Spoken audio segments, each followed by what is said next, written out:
Une famille amish entière de 7 personnes a disparu de leur ferme en Pennsylvanie en 1992, ne laissant derrière elle qu'une simple note concernant une visite à des parents pour le week-end. Mais ils ne sont jamais revenus. 10 ans plus tard, lors d'une cérémonie commémorative, la communauté examine de vieux objets et remarque un détail surprenant que tout le monde avait manqué. Un indice qui révélerait enfin ce qui leur est arrivé. Le soleil matinal projetait de longues ombres sur le plancher en bois de la maison de Levi Lapp à New Holland, en Pennsylvanie. C'était un jour qui revenait chaque année, marqué non par la célébration, mais par un souvenir solennel. 10 ans, une décennie entière s'était écoulée depuis que son frère Aaron, sa belle-sœur Myriam et leurs 5 enfants, Ellie, Michael, Sarah, Ruth et la petite Daisy, avaient disparu sans autre explication qu'une simple note laissée sur leur table de cuisine. Lévi ajusta l'une des chaises en bois qui avait remplacé son mobilier habituel de salon. La transformation de sa maison pour le service d'aujourd'hui avait commencé avant l'aube.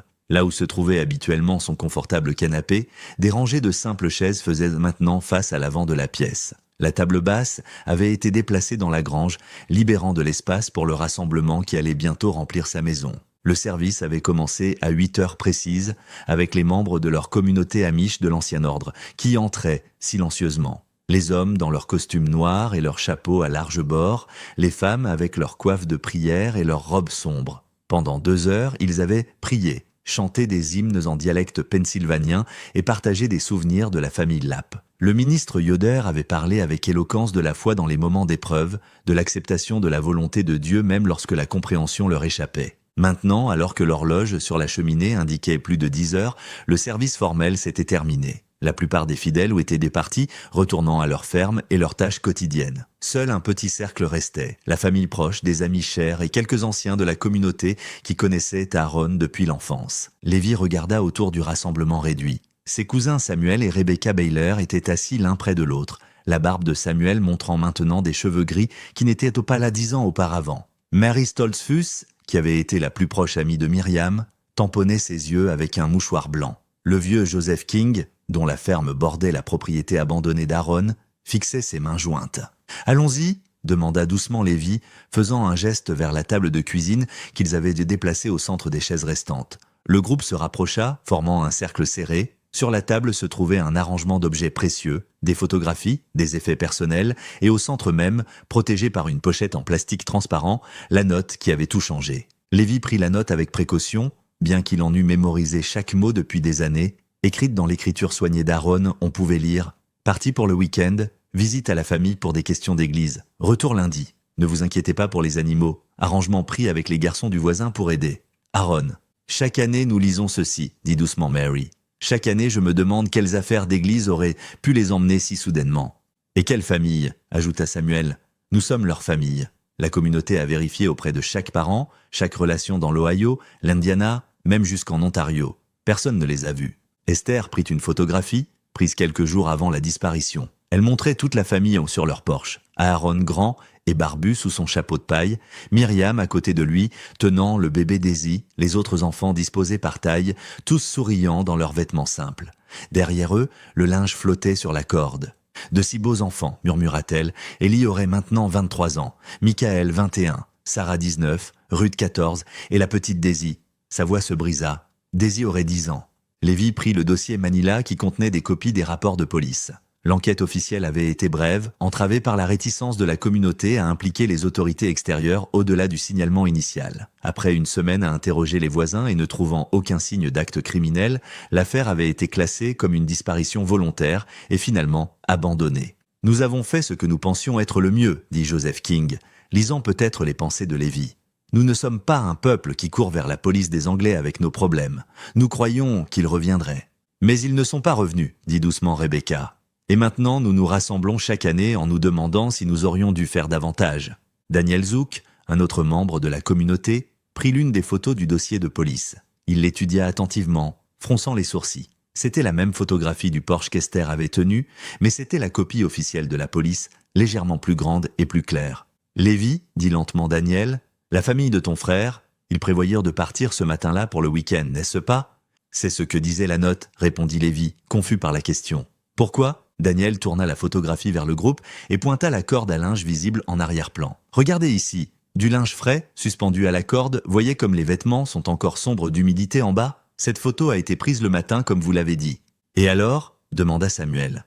Alors pourquoi Myriam ferait-elle la lessive le matin où il partait pour tout le week-end? Les vêtements seraient ruinés par la pluie, mangés par les insectes, décolorés par le soleil, aucune bonne ménagère amish ne laisserait le linge dehors pendant 3 jours. Le groupe se pencha plus près. Examinant la photographie avec un nouvel intérêt, Mary laissa échapper un léger halètement. Là, est-ce un gilet? Il semble trop brillant pour être un vêtement plein. Lévi plissa les yeux vers la photographie. Parmi les bleus foncés et les noirs des vêtements amish typiques, pendait quelque chose de jaune-vert fluorescent. Son cœur fit un bond quand il reconnut ce que c'était. C'est un gilet de police. Police? La voix d'Esther était aiguë de surprise. L'officier Brenner, dit lentement Lévi, la mémoire lui revenant, Paul Brenner, il était proche d'Aaron, aidait souvent notre communauté, réparait les clôtures, assistait au lever de grange quand il n'était pas en service. Un bon Anglais qui respectait nos coutumes. Je me souviens de lui, acquiesça Joseph. Toujours poli, ne nous poussait jamais à nous moderniser. Mais pourquoi son gilet serait-il dans la lessive de Myriam? Lévi étudia la photographie plus attentivement. Le gilet était clairement visible maintenant qu'il savait de quoi chercher. Le mot « police » partiellement visible sur le tissu brillant. « Je ne me souviens pas qu'il l'ait jamais récupéré », dit Lévi. Après la disparition d'Aaron et la fin de l'enquête, l'officier Brenner venait encore parfois, prenant des nouvelles de nous, de mère. Mais je ne me rappelle pas qu'il ait demandé après un gilet. « Maribka, qu'elle repose en paix », continua Lévi. Faisant référence à sa défunte épouse décédée 3 ans auparavant, elle a rangé beaucoup d'affaires d'Aaron et de Myriam après qu'il soit devenu évident qu'ils ne reviendraient d'au pas. Peut-être que le gilet est encore avec leurs affaires. Esther posa la photographie de ses mains tremblantes.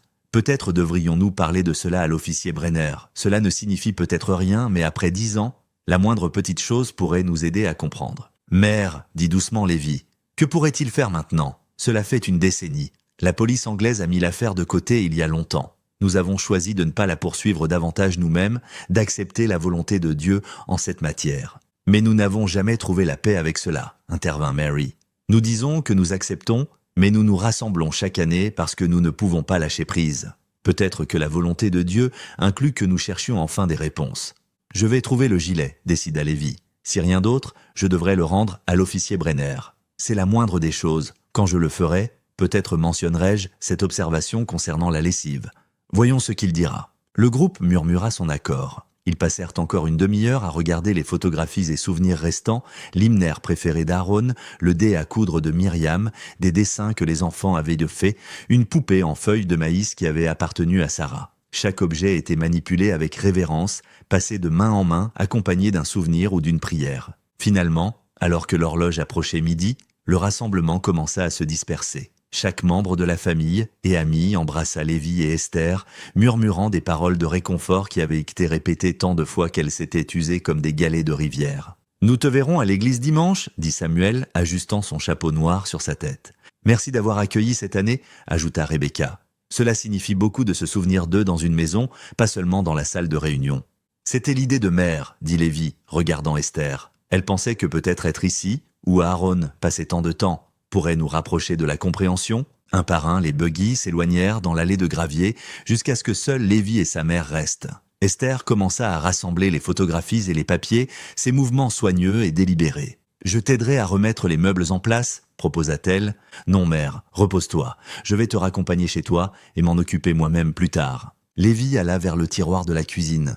Ses doigts trouvèrent le poids familier de 2 clés en laiton sur un simple anneau, une pour la maison d'Aaron, une pour la ferme abandonnée sur la parcelle de terre séparée qu'Aaron possédait. Elles étaient effroides dans sa paume, inutilisées depuis des mois. Ils marchèrent jusqu'à son buggy. L'une des rares concessions au monde moderne que leur Ordnung permettait était que Lévi gardait une voiture pour son entreprise de fabrication de meubles.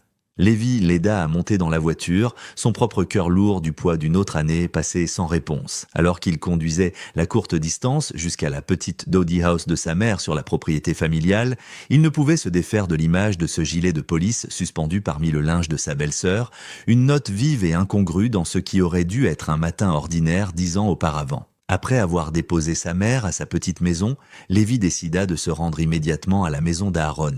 Cela ne lui prit que 10 minutes le long des routes rurales. Lévi avait évité de venir ici dernièrement. La vue de la propriété vide ne manquait jamais de susciter des émotions difficiles. Alors qu'il s'engageait dans l'allée envahie par la végétation, il remarqua comment l'érable qu'Aaron avait planté l'année avant sa disparition dominait maintenant le porche, ses branches raclant contre le toit par endroits. La clé tourna difficilement dans la serrure. À l'intérieur, l'air était stagnant et lourd de poussière. Des rectangles pâles sur les murs montraient où des images avaient autrefois été accrochées. Ribka avait emballé la plupart des objets précieux et personnels après la première année, quand l'espoir du retour de la famille avait commencé à s'estomper. Lévi commença sa recherche dans les endroits évidents. Le placard du couloir ne révéla rien que des excréments de souris et quelques cintres métalliques. La pièce de stockage près de la cuisine, où Myriam conservait ses fournitures de mise en conserve, était vide à l'exception d'étagères poussiéreuses. Il monta l'escalier étroit, chaque marche grinçant sous son poids. La porte de la chambre principale était entr'ouverte. Le cadre du lit restait dépouillé de son matelas des années auparavant, mais là, au pied du lit, se trouvait un coffre en bois dont il se souvenait. Lévi s'agenouilla à côté et souleva le couvercle. Les charnières protestèrent, mais tinrent bon. À l'intérieur, Ribka avait soigneusement disposé des objets qui devaient sembler trop personnels pour être jetés, mais trop douloureux à garder à la vue quotidienne. Une chemise de travail d'homme portant encore la forme des épaules d'Aaron.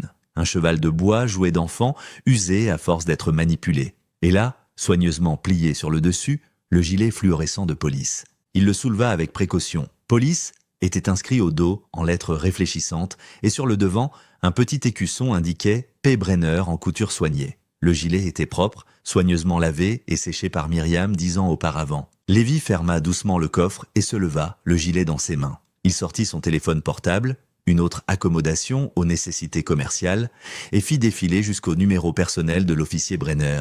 Ils avaient échangé leurs coordonnées il y a des années lorsque Brenner avait aidé à enquêter sur des actes de vandalisme à l'atelier de meubles. Le téléphone sonna 4 fois avant de passer sur la messagerie vocale. La voix familière de Brenner lui demandait de laisser un message. Lévi termina l'appel sans parler. L'idée d'expliquer cela sur un enregistrement semblait quelque peu incorrecte. Il envisagea d'appeler directement le poste de police mais hésita. La relation des Amish avec les forces de l'ordre anglaises était compliquée, respectueuse mais distante. L'idée de naviguer dans un menu téléphonique, de s'expliquer à un standardiste, d'être potentiellement transféré plusieurs fois, non. Mieux valait gérer cela en personne, face à face, comme c'était leur façon de faire. Lévi mit le gilet sous son bras et redescendit. Il ferma la maison à clé et se dirigea vers sa voiture, puis s'arrêta. Quelque chose le tracassait, une vieille conversation avec Aaron, des années avant la disparition. Son frère avait mentionné la pression des promoteurs, des personnes voulant acheter le terrain pour un projet. Lévi fit le tour de la maison, curieux de voir si quelque chose était advenu de ses plans. La vue depuis le porche arrière montrait des terres agricoles inchangées s'étendant jusqu'à l'horizon. Quel que soit le développement prévu, il ne s'était jamais matérialisé. Les mêmes clôtures en rail, divisées, marquaient les limites de propriété. Le même bosquet de chênes se tenait en sentinelle, à l'extrémité lointaine de ce qui avait été la terre d'Aaron. 10 ans, et rien n'avait changé. Lévi retourna à sa voiture, plaçant soigneusement le gilet sur le siège passager. Il se fit une note mentale de vérifier la ferme. Les propriétés ne pouvaient pas rester abandonnées pour toujours. Le poste de police de New Holland était un modeste bâtiment en briques à la périphérie de la ville, son drapeau américain claquant dans la brise de l'après-midi. Lévi se gara soigneusement et traversa les portes vitrées, le gilet fluorescent sous le bras. L'intérieur sentait le café et la cire pour sol, et un jeune officier était assis derrière un bureau de réception. « Bonjour », dit Lévi s'approchant du bureau. « Je cherche l'officier Paul Brenner, est-il disponible ?» L'officier de bureau, dont la plaque nominative indiquait Jenkins, leva les yeux de son écran d'ordinateur. « Brenner, il est sur le terrain depuis environ midi. Puis-je vous aider avec quelque chose ou prendre un message ?» Lévi bougea le gilet dans ses mains. « C'est une affaire personnelle. J'ai quelque chose qui lui appartient depuis un moment. Quand pensez-vous qu'il sera de retour ?» Jenkins haussa les épaules. Difficile à dire avec le service de terrain, ça pourrait être dans 1 heure, ça pourrait être en fin de service. Je peux prendre vos coordonnées et lui demander de vous appeler ? Non, merci, dit Lévi. Je réessayerai plus tard. C'est quelque chose que je préférerais traiter en personne. Comme vous voulez, dit Jenkins, se tournant déjà vers son écran. Il est généralement là le matin si vous voulez essayer demain. Lévi acquiesça et quitta le poste. De retour dans sa voiture, il s'assit un moment, considérant ses options. La ferme devait encore être vérifiée et il était déjà dans ce secteur. Il pourrait retourner au poste plus tard, dans l'après-midi ou peut-être demain matin. Il sortit de la ville, prenant la route sinueuse qui menait aux propriétés plus rurales. La ferme d'Aaron était située sur 40 acres de bonne terre, séparée de la propriété de la maison, à environ 15 minutes plus loin dans la campagne. Il était à mi-chemin, passant par une étendue de fermes amish, quand il remarqua quelque chose d'anormal à la propriété Yoder. Deux hommes, en uniforme sombre, se tenaient près d'un camion noir, et Jacob Yoder reculait devant eux, les mains levées dans un geste défensif. Lévi s'arrêta immédiatement et sortit de sa voiture.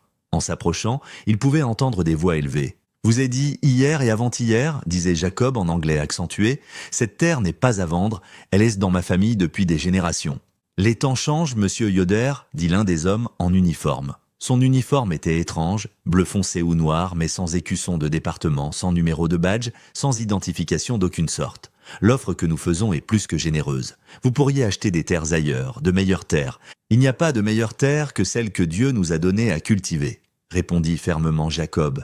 Veuillez quitter ma propriété. Le second homme s'approcha de Jacob, sa posture menaçante. Vous les Amish pensez que vous pouvez simplement vous asseoir sur des biens immobiliers précieux pour toujours, ne contribuant en rien au progrès, à l'économie. Y a-t-il un problème ici ? Appela Lévi, marchant plus vite maintenant. Les trois hommes se tournèrent. Le visage de Jacob montra du soulagement en voyant un visage familier. Les deux hommes, en uniforme, échangèrent des regards. « Aucun problème, dit le premier homme avec aisance, juste une discussion d'affaires. » Ça n'a pas l'air que monsieur Yoder soit intéressé par vos affaires, dit Lévi, se positionnant à côté de Jacob. Il vous a demandé de partir. La mâchoire du second homme se crispa. Et vous êtes ? Un voisin ? Et quelqu'un qui est sur le point d'appeler la police si vous ne respectez pas les souhaits de cet homme d'être laissé tranquille. Lévi sortit son téléphone portable, s'assurant qu'il puisse le voir. Les deux hommes se regardèrent à nouveau. Le premier sortit une carte de visite de sa poche et la jeta par terre aux pieds de Jacob. Réfléchissez à notre offre, monsieur Yoder, nous reviendrons. Ils marchèrent vers leur camion avec une lenteur délibérée, comme pour montrer qu'ils n'étaient pas intimidés. Lévi mémorisa la plaque d'immatriculation tandis qu'il s'éloignait, bien que le camion ne porte ni logos d'entreprise ni marque d'identification. « Merci Lévi », dit Jacob une fois qu'ils furent départis, se penchant pour ramasser la carte de visite. « Ils sont venus ici chaque jour cette semaine. Toujours la même chose, voulant acheter ma terre, devenant plus insistant à chaque fois. »« Qu'est-ce qu'ils en veulent te faire ?» demanda Lévi. Jacob haussa les épaules. Il parle de développement, de progrès, de faire meilleur usage de la terre, mais il ne donne pas de détails précis. Il s'arrêta, l'air troublé.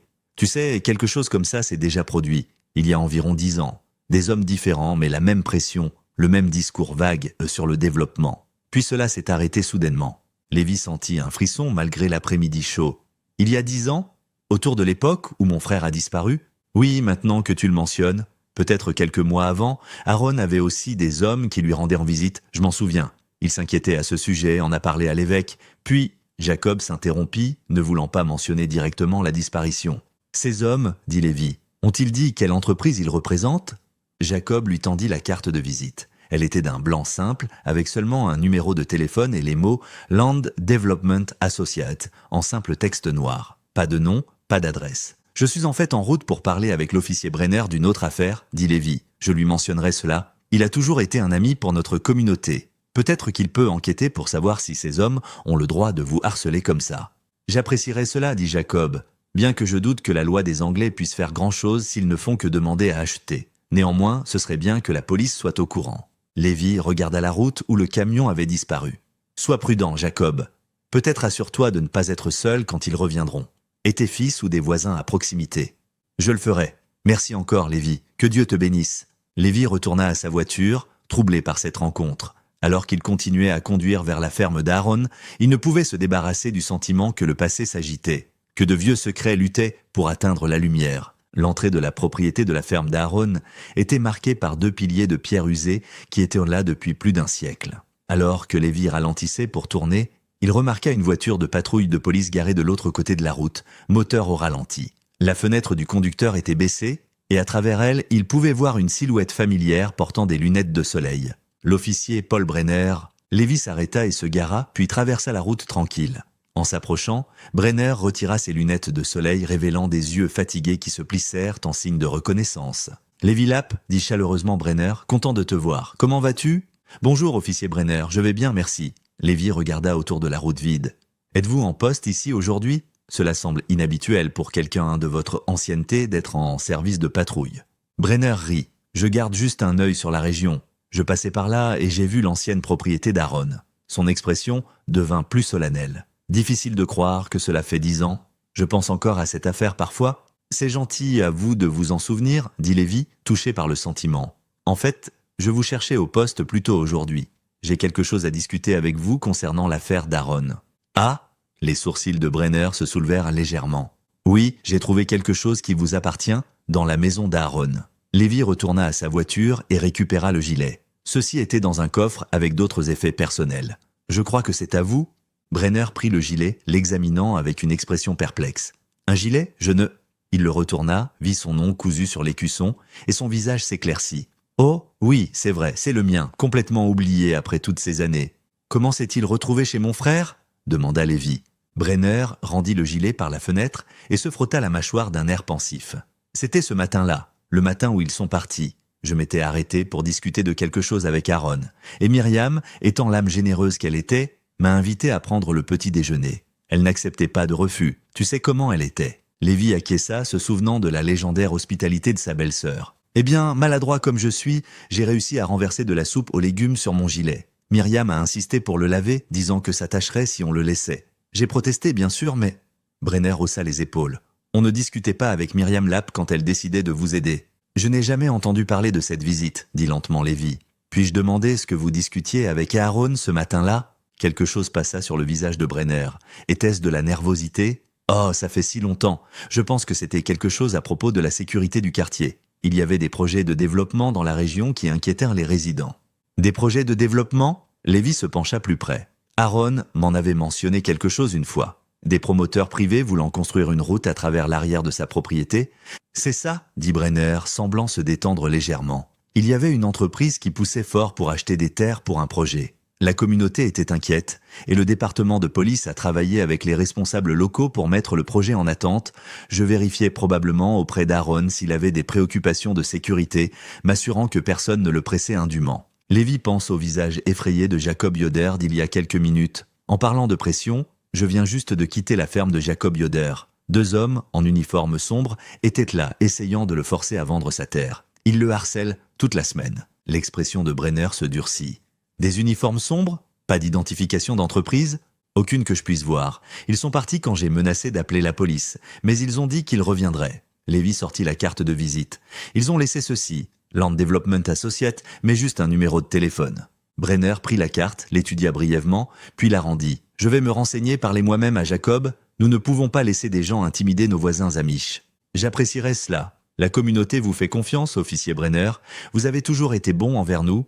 Brenner était sur le point de répondre quand son regard se déplaça vers quelque chose au-delà de l'épaule de Lévi. Tout son comportement changea, devenant alerte et concentré. Lévi se retourna pour voir un camion noir approchant de la direction de la ville, le même camion de la ferme de Jacob Yoder. « Écoute, Lévi, » dit rapidement Brenner, démarrant son moteur. « Je vais certainement donner suite à cela, parler à Jacob, et nous devrions discuter davantage de l'affaire de ton frère. Il pourrait y avoir des connexions qui méritent d'être explorées. Mais en ce moment, j'ai une réunion importante que je ne peux pas manquer. »« Bien sûr, » dit Lévi reculant, « merci pour votre temps. »« Merci de m'avoir rendu le gilet, » cria Brenner en s'engageant sur la route. « Prends soin de toi, Lévi. » Lévi regarda la voiture de patrouille suivre le camion noir à une distance discrète. Il semblait que Brenner enquêtait déjà sur les hommes qui avaient à menacer Jacob. Il se sentit rassuré de savoir que l'officier prenait des mesures immédiates. Il traversa les portes de la ferme, remarquant comment l'allée en gravier était maintenant plus de mauvaises herbes que de pierres. La ferme elle-même se dressait comme une sentinelle fatiguée,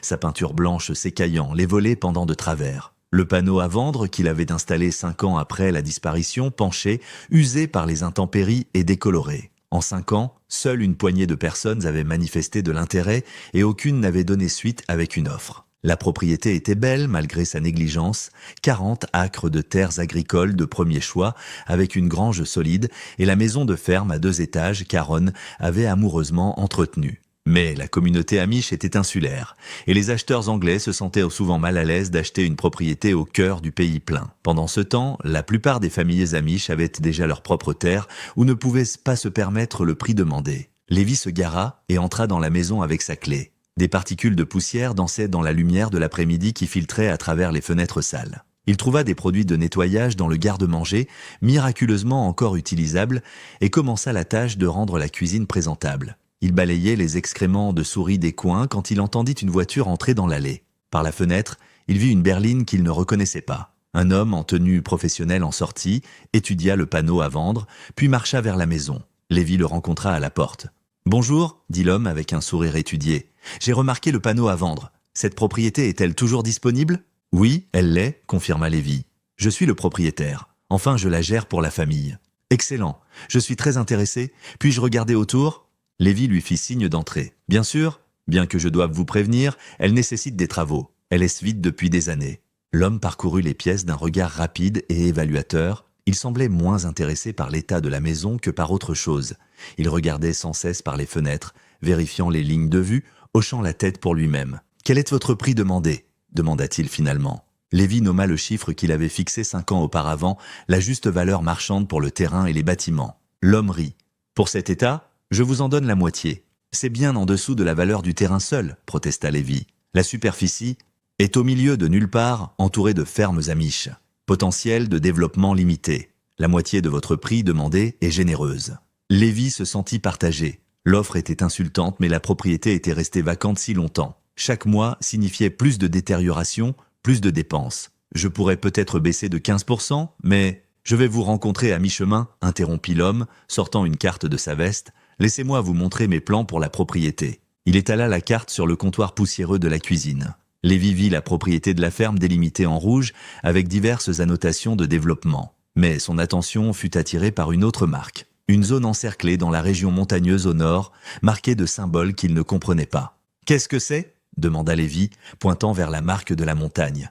L'homme jeta un coup d'œil à l'endroit que Lévy indiquait et replia rapidement cette section de la carte. Rien en rapport avec cette propriété. Maintenant, à propos de la ferme, je pense à la convertir en retraite campagnarde, peut-être un bed and breakfast pour satisfaire les touristes intéressés par le pays amish. Il continua à parler, mais Lévy se trouva distrait par cet aperçu de la marque de la montagne. Quelque chose à ce sujet le tracassait, bien qu'il ne puisse dire pourquoi. Après plus de négociations, ils s'accordèrent sur un prix qui était moins que ce que Lévy espérait, mais plus que l'offre initiale insultante. Ce serait suffisant pour payer les taxes restantes et fournir quelque chose pour sa mère. « Excellent, » dit l'homme, produisant une carte de visite. « Venez à mon bureau et nous rédigerons les documents. Pouvez-vous me suivre là-bas maintenant? J'aimerais avancer rapidement sur ce point. » Lévy hésita. Quelque chose semblait précipité, mais il essayait de vendre depuis 5 ans. « D'accord, montrez-moi le chemin. » Il ferma la ferme à clé et monta dans sa voiture. Il suivit la berline le long de la route de campagne. Le bâtiment de bureau apparut soudainement au détour d'un virage, sa construction moderne en verre et acier contrastant avec le paysage pastoral. Il se dressait seul dans ce qui avait été autrefois un champ de maïs, entouré d'un grand parking qui semblait excessif pour un endroit si isolé. Lévy suivit la berline de l'acheteur dans le parking et se gara à côté. « Installation impressionnante », commenta Lévy alors qu'il marchait vers l'entrée, bien qu'en privé, il trouvait le bâtiment froid et peu accueillant. « Nous croyons en faire une déclaration », répondit l'homme, tenant la porte ouverte. Un environnement professionnel pour des affaires professionnelles. L'intérieur était tout en sol poli et mobilier minimaliste. À un bureau de réception était assise une femme en uniforme sombre. Le même style que les hommes qui avaient menacé Jacob Yoder, réalisa Lévy avec surprise. Pas de logo d'entreprise, pas d'écusson d'identification. « Voici Monsieur Lapp », lui dit l'acheteur. « Il a besoin d'un enregistrement visiteur. »« Bien sûr, » dit-elle, faisant glisser un formulaire à travers le bureau. « J'aurai besoin de votre permis de conduire et de votre signature, ici, ici et ici. » L'acheteur regarda sa montre. « Je vais préparer les contrats. Mon bureau est juste au bout du couloir quand vous aurez terminé. » Il s'éloigna à grands pas, laissant Lévy avec la réceptionniste. Lévy fouilla maladroitement pour son permis, peu habitué à de telles procédures formelles. Dans son monde, les accords étaient scellés par des poignées de main et la confiance. Alors que la femme tapait ses informations dans son ordinateur, un mouvement à l'extérieur attira son attention. Par la grande fenêtre donnant sur le parking, il vit le camion noir de tout à l'heure qui entrait. Derrière lui, la voiture de patrouille de l'officier Brenner suivait à distance. Mais au lieu de s'arrêter, les 2 véhicules continuèrent au-delà du bâtiment, montant la route de montagne qui s'incurvait derrière la propriété. « Madame, » dit Lévy, « qu'y a-t-il en haut de cette route de montagne ?»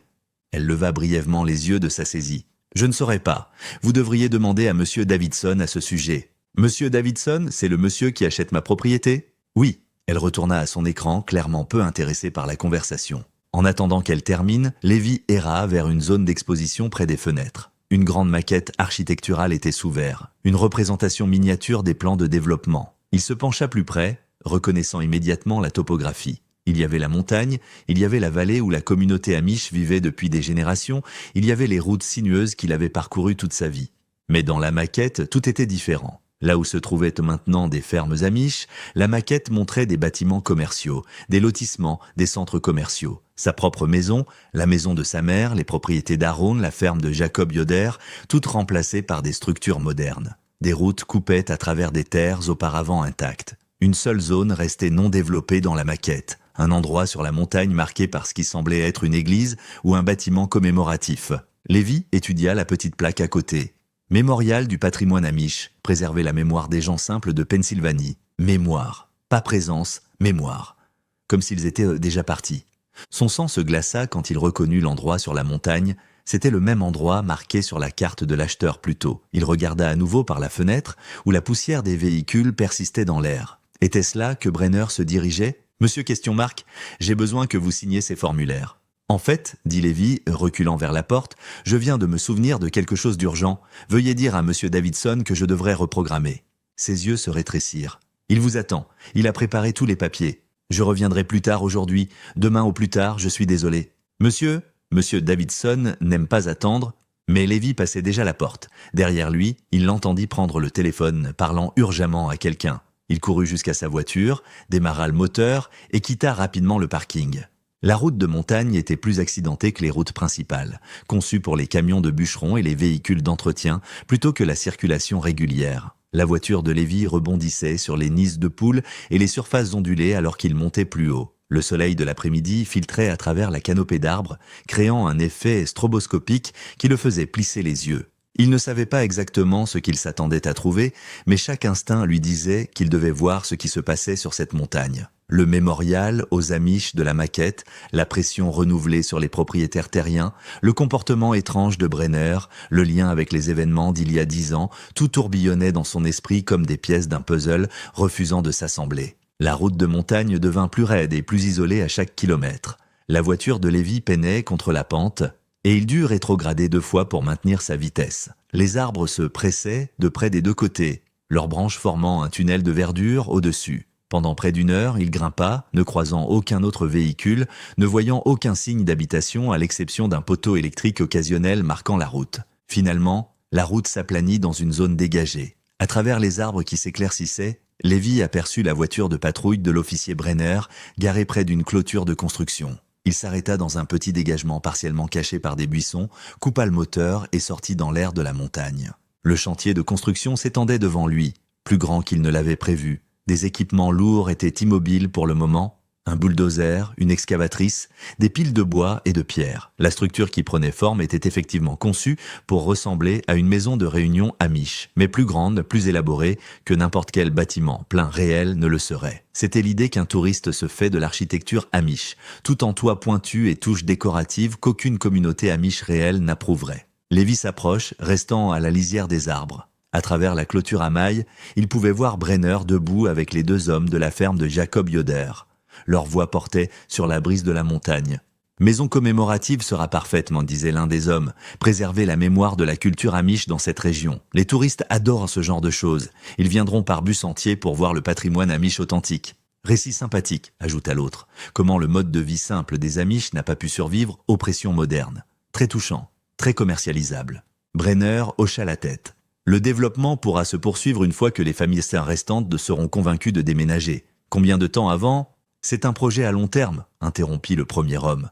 Nous avons déjà attendu 10 ans. Nous pouvons attendre un peu plus longtemps. Mais avec votre aide, officier, nous pouvons être plus persuasifs cette fois. Ces Amish têtus, dit le second homme, secouant la tête, ils ne comprennent pas le progrès, n'apprécient pas ce que nous offrons. Parfois, je pense que la seule façon de traiter avec eux est de... Il s'arrêta, regarda autour comme pour vérifier s'il y avait des auditeurs, puis rit. Eh bien, disons simplement que cet endroit est construit sur des os amish. Littéralement, nous les avons stockés juste ici.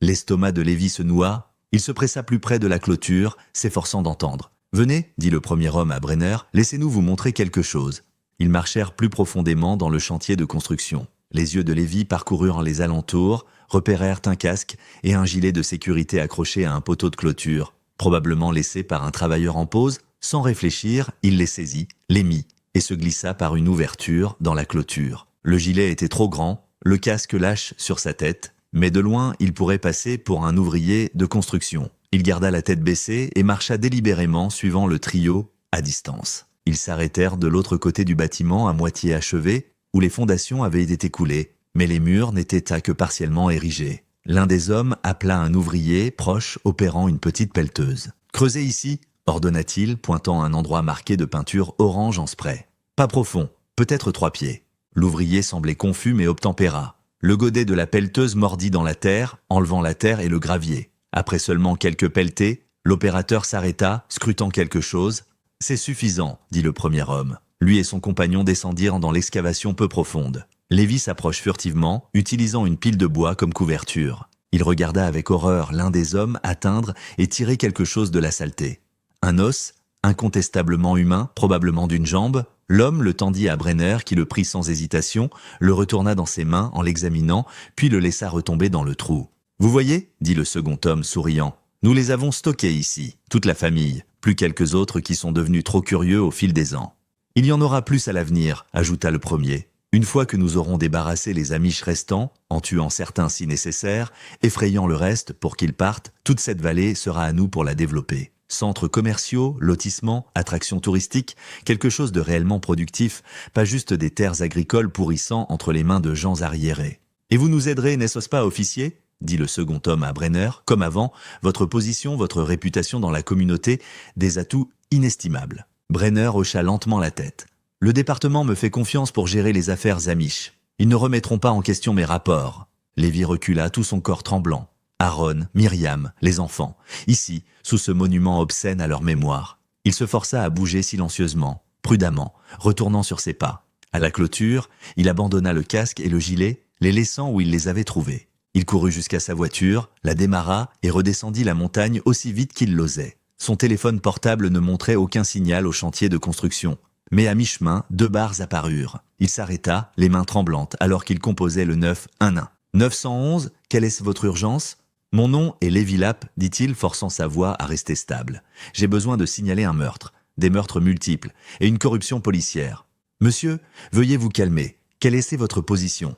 Lévi donna les repères de la route de montagne qu'il avait notée. « Il y a un chantier de construction au sommet. Ils construisent un faux mémorial Amish. Je viens d'être témoin qu'ils déterraient des ossements humains. L'officier Paul Brenner est impliqué. Il est corrompu. Il travaille avec des promoteurs qui ont tué la famille de mon frère il y a 10 ans.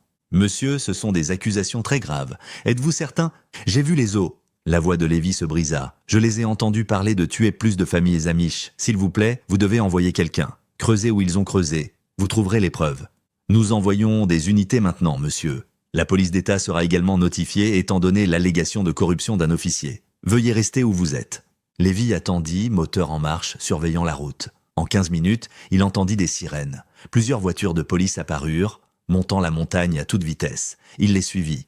Au chantier de construction, un chaos organisé éclata. Des policiers envahirent la zone. Brenner émergea du bâtiment, vit les voitures de police et son visage devint blanc. Alors que les 2 promoteurs essayaient d'atteindre leur camion, Lévi traversa sa voiture sur leur chemin, les bloquant. Brenner s'approcha de lui, essayant de maintenir son autorité. « Lévi, que fais-tu ? Déplace ton véhicule ?»« J'ai tout vu, » dit Lévi sortant de sa voiture. « Les os, la famille de mon frère, peut-être d'autres. Tu as aidé à les assassiner ?»« C'est ridicule, » dit Brenner. « Officier, cet homme fait des accusations sauvages. » Mais les policiers nouvellement arrivés se déplacèrent déjà. Un sergent que Lévi ne reconnaissait pas dit « Officier Brenner, nous avons besoin que vous vous écartiez pendant que nous enquêtons. Ce sont des allégations graves. »« C'est un malentendu, » protesta Brenner. « Cet homme est affligé par le chagrin, il imagine des choses. »« Alors vous ne verrez pas d'inconvénient à ce que nous regardions autour ?» dit le sergent. Des équipes d'officiers entrèrent dans le chantier de construction. Les ouvriers reculèrent, confus et préoccupés. « Là !» Lévi pointa vers l'excavation. « Ils ont creusé là, les os sont là. » 2 officiers sautèrent dans le trou. En quelques instants, l'un appela « Sergent, nous avons des restes humains ici. » Brenner se tourna pour fuir. Un craquement aigu fendit l'air, un coup de semonce tiré dans le ciel. « Personne ne bouge !» cria un officier. Brenner se figea. Les 2 promoteurs, qui avaient atteint la moitié du chemin vers leur camion, s'arrêtèrent également. Des officiers s'avancèrent, armes dégainées mais pointées vers le bas. Mains derrière la tête, à genoux. Un par un, Brenner et les 2 hommes furent menottés. Le visage de Brenner était un masque de défaite alors qu'il le conduisait à une voiture de patrouille. Les promoteurs essayèrent de protester, de clamer l'innocence, d'exiger des avocats, mais les officiers étaient professionnels et impassibles. « Nous devons aller à leur bureau, » dit Lévi au sergent. « L'homme qui essayait d'acheter ma ferme, Davidson, il fait partie de tout ça. Il est au bâtiment de bureau au pied de la montagne. Le sergent acquiesça. Nous nous en occuperons. Vous devrez venir au poste pour faire une déclaration complète. Le convoi de véhicules de police redescendit la montagne, gyrophares allumés mais sirènes silencieuses maintenant. Au bâtiment de bureau moderniste, d'autres voitures de police convergèrent. Des officiers entrèrent pendant que Lévy attendait dehors. À travers les murs de verre, il pouvait voir Davidson être menotté, le visage choqué de la réceptionniste, des papiers étant saisis. Alors qu'il se préparait à partir pour le poste de police, Lévy regarda vers la montagne. Quelque part là-haut, caché depuis 10 ans, sa famille reposait en terre non consacrée. Mais ils avaient été retrouvés. Finalement, ils avaient été retrouvés. Le poste de police de New Holland n'avait jamais connu une telle activité. Les officiers se déplaçaient avec détermination dans les couloirs, et Lévy regardait à travers les fenêtres du sas d'entrée tandis que Brenner était conduit à l'intérieur, son uniforme désormais une parodie de la confiance qu'il représentait autrefois. Les deux promoteurs suivaient, leur arrogance antérieure remplacée par un silence morose. Davidson venait en dernier, toujours dans son costume d'affaires, son visage pâle de choc. Une détective en costume gris s'approcha de Lévy. « Monsieur Lapp, je suis la détective Sarah Chen de la police d'État. Nous allons gérer cette enquête étant donné les circonstances. Pourriez-vous me suivre, s'il vous plaît ?» Elle le conduisit dans une petite salle d'entretien, propre et dépouillée avec juste une table et des chaises. Un appareil d'enregistrement était posé entre eux. « Je sais que cette journée a été bouleversante, dit doucement la détective Chen. Mais j'ai besoin que vous me racontiez tout depuis le début. Prenez votre temps. » Lévy commença par le service commémoratif du matin, sa voix ferme, alors qu'il racontait la découverte du gilet sur la photographie, le trouvant dans la maison d'Aaron, sa tentative de le rendre à Brenner. Il décrivit la rencontre à la ferme de Jacob Yoder, l'étrange réunion avec Brenner sur la route, la tentative précipitée de vente de la propriété, et finalement, ce dont il avait été témoin au chantier de construction de la montagne. La détective Chen prenait des notes, demandant occasionnellement des clarifications. Quand Lévy eut terminé, elle posa son stylo. « Monsieur Lapp, pouvez-vous me parler de l'enquête originale d'il y a 10 ans ?» Lévy bougea inconfortablement. Elle allait été très brève, et à moins d'une semaine. L'officier Brenner l'a dirigé, disant qu'il était le liaison pour les affaires amish.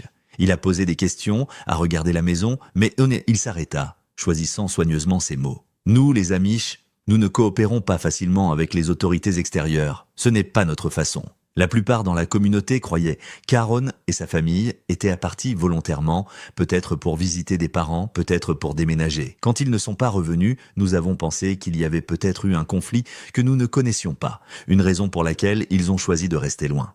Mais votre frère n'a jamais mentionné de plan pour partir ? Non.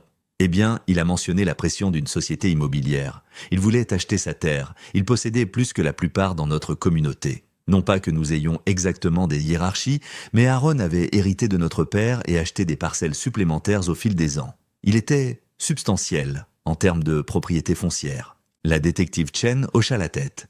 Nous avons trouvé quelque chose au bureau de Davidson qui pourrait vous intéresser. Un journal, des registres très détaillés de leurs plans, y compris des entrées concernant l'officier Brenner. Lévy se pencha en avant. Brenner en faisait partie ? Plus qu'en faire partie. Selon ce que nous avons lu jusqu'à présent, c'est lui qui a organisé l'enlèvement. Il a utilisé sa position, sa confiance dans votre communauté pour se rapprocher de votre frère. Le journal suggère que Brenner était sur leur liste de paix depuis des années, leur fournissant des informations sur quelles familles pourraient te vendre, lesquelles étaient vulnérables. Lévy se sentit malade. Toutes ces fois où Brenner avait aidé à lever des granges, avait dirigé la circulation pendant les récoltes, avait montré du respect pour leurs coutumes, tout cela était un mensonge. L'officier en qui nous avions le plus confiance, dit-il doucement. Il mangeait à nos tables, connaissait les noms de nos enfants. Je suis désolé, dit la détective Chen. Je sais que c'est une terrible trahison. Comment ont-ils... Qu'est-il arrivé à la famille de mon frère? Savez-vous déjà? Nous en saurons plus après les interrogatoires, mais sur la base du journal et des preuves, nous croyons qu'ils ont été attirés dans un endroit isolé. Probablement le site de la montagne où la construction ne commencerait pas avant des années. Votre frère a probablement refusé leur offre finale. Les choses ont escaladé, et puis, ils ont dû faire taire toute la famille, termina Lévy, les enfants aussi, pour ne laisser aucun témoin. C'est notre théorie de travail. Les résultats ADN confirmeront si les restes sont ceux de votre famille. Mais étant donné que la vôtre est la seule disparition amish dans cette région au cours de la dernière décennie, c'est hautement probable. Ont-ils jamais obtenu des terres? Cela en valait-il la peine pour eux? La détective Chen vérifia ses notes. Aucun registre municipal ne montre de vente à leur entreprise. Après la disparition de votre frère, il semble qu'il se soit retiré. Peut-être inquiet d'attirer l'attention. Toutes ces morts pour rien. Ils ont attendu 10 ans pour essayer à nouveau. Lévy mit sa tête dans ses mains. Mon frère les a combattus et nous ne l'avons jamais su. Si j'avais été ici, j'étais dans l'Ohio à ce moment-là, travaillant. Je ne suis revenu qu'après leur disparition. Si j'avais su sa lutte avec ses promoteurs... Vous ne pouvez pas vous blâmer, dit fermement la détective Chen. Le blâme appartient aux hommes qui ont fait cela.